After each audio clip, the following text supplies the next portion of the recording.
Brett, who is your garbage person of the week? My garbage person of the week is Elon Musk and all the stans who can't accept reality. So here's something. Elon Musk has been touting his Robo cab, which is essentially a great way to eliminate the livelihoods of many people who drive for a living.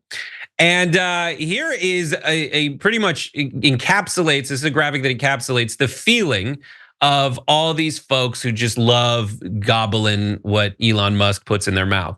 And it said Tesla stock after RoboTaxi event. This was the day before the RoboTaxi event. And he thought it would go to the moon, boys. Well, here was that wildly anticlimactic rollout of the RoboTaxi.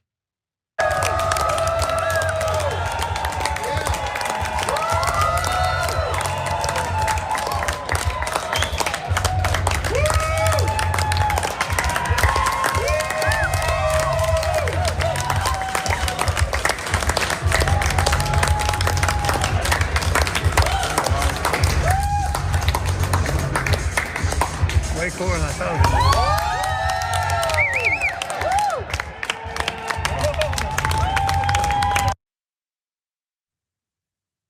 There it is, folks.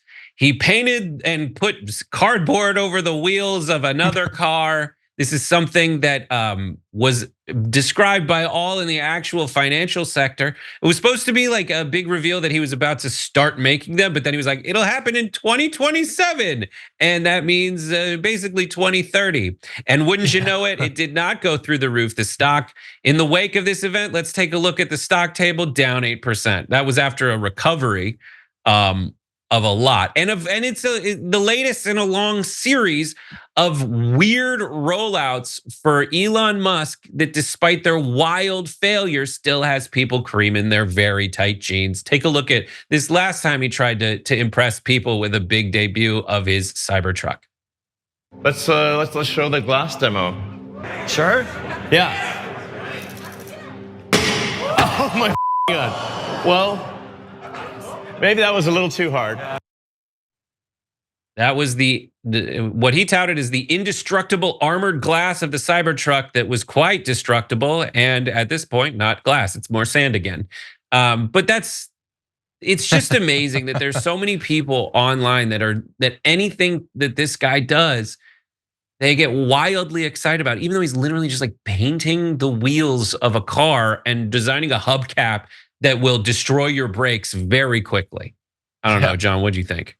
Yeah, I guess it looked futuristic. I think the issue is that if the RoboTaxi literally ever comes out, and if it does, I agree, 2030 at the earliest, maybe later, it's gonna end up looking like a Model S or a Model 3 probably. Apparently that only had 2 seats, so I'm gonna say Model 3, but that's not good enough. Like, because again, what makes it the RoboTaxi isn't its physical appearance being different, but he doesn't want to just put a Model 3 on the stage. So he's like, okay, I guess we'll do big wheels, and it doesn't have a rear window, I don't think. I don't know why. Why would you not want it to have a rear window?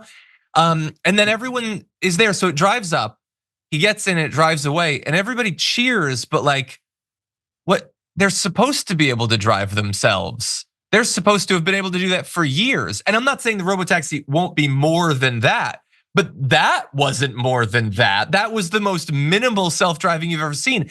And my big issue, I like your focus on sort of like putting people out of jobs and all that.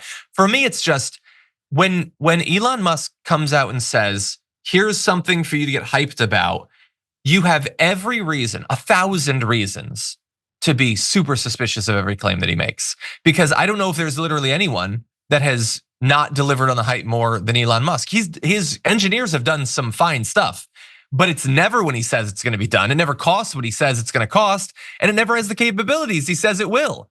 Full self-driving still does not exist. They've been selling it for years and years and years. It still is not a thing that actually works, but people have been paying into it for a really long time. The Cybertruck came out years after they said it would, and it came out in terrible shape. And it also cost twice what he said it would. And so it's fine, like if you don't reach metrics or whatever, but when you have a track record of almost never making good on the hype, then I think the fanboys should start to notice that. But more importantly, because we can't have that much expectations for them, the media should start to contextualize these claims. Instead, they all just say, yeah, 2027, it's gonna come out. No, it probably isn't. okay? But it helps his stock, and they kind of want his stock to go up. So why not participate in the overhyping? Right, and they just need a better father figure than Elon Musk and transitively Donald Trump. Like that's the problem. Like Elon Musk's own kids hate him. He's not a good father. He's a good father figure to you guys who's like, Daddy's gonna make a spaceship.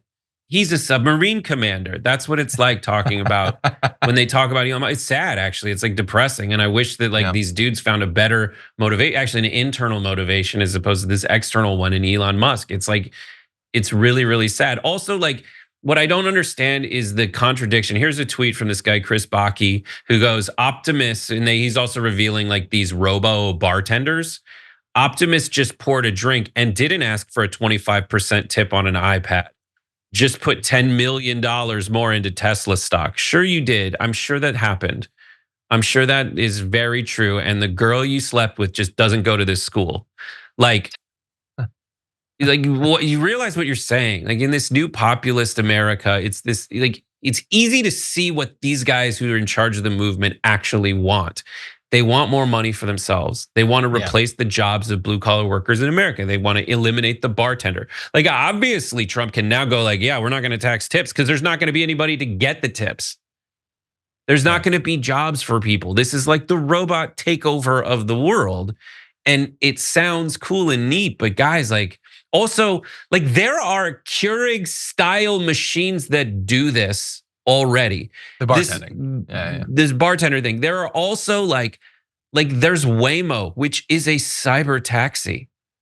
That's what I don't get. It's like they don't realize that they're like the people. I mean, I have an iPhone. I like my iPhone, but like other Android users rightly point out, like Android had that many, many years ago. You just needed someone to tell you it was cool now, and that's not what cool is. Yeah, I agree. Good garbage person. I like it.